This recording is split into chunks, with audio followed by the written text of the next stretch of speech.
Hi everybody, thanks for joining us for Northern Ag TV. Well, Montana Department of Agriculture Director Jill Streit was in Peru last week on a trade mission with the Foreign Ag Service and about 50 ag businesses, including I&D Hemp, trying to promote U.S. ag products. I was able to catch up with Jill and Foreign Ag Service Administrator Daniel Whitley, and I asked him about the demand for Montana products in Peru and what Peruvian buyers like about what we raise in Montana. It has been enlightening to see the opportunities that Peru has for our expanding marketplaces. Opportunities for Montana in lentils, chickpeas, peas, wheat, flax, beef, and beef genetics were very abundantly clear as we've been here. We met with some of the processors who are already currently doing business with Montana, and they were very excited about the quality of our products.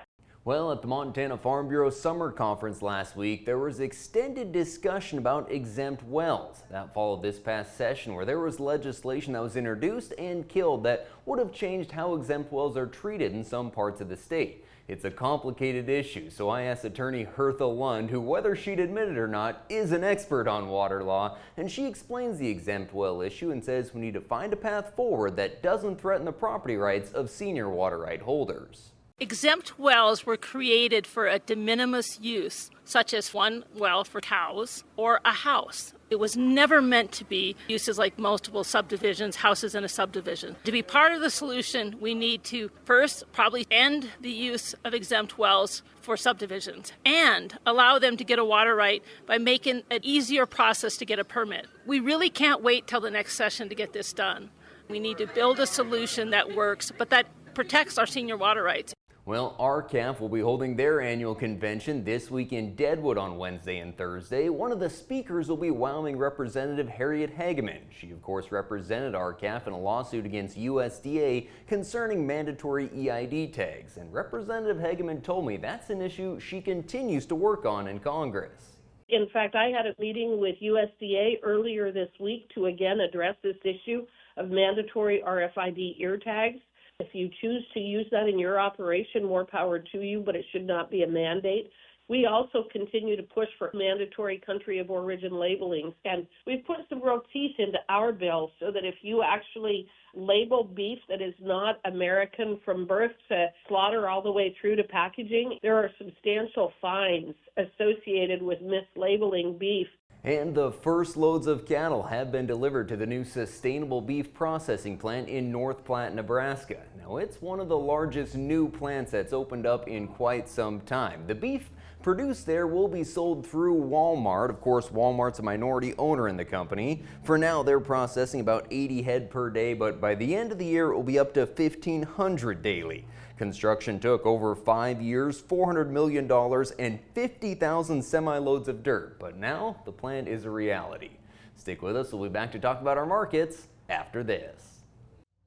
From the beginning, we've worked closely with farmers. BNSF's ties to the agricultural community go back 175 years.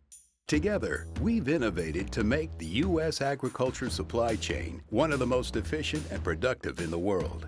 Our strong relationship powers BNSF still today and helps us move the nation like no one else can. At BNSF, we move the nation for you. Talking with someone that you know is stressed out, those are difficult things to approach, but if you're good friends with those people, reach out and say, I'm here to talk to you. We can find somewhere to get some assistance. It's hard to get involved, but at the same time, you want to just say, hey, there is help available. For more tips in dealing with stress in agriculture or for free counseling for egg producers, visit beyondtheweather.com. Cattle futures saw a sharp pullback back on Friday, but the market did rally on Monday. We were worried that things were going to trend lower from here. The high may already be set in the market, but we did see buyers return. It helps that the choice box beef cutout continues to work higher. We may hit the $4 mark at this rate. Cash-fed cattle trade steady to 2 higher last week, with live sales from 232 to 242, dress sales 378 to 383.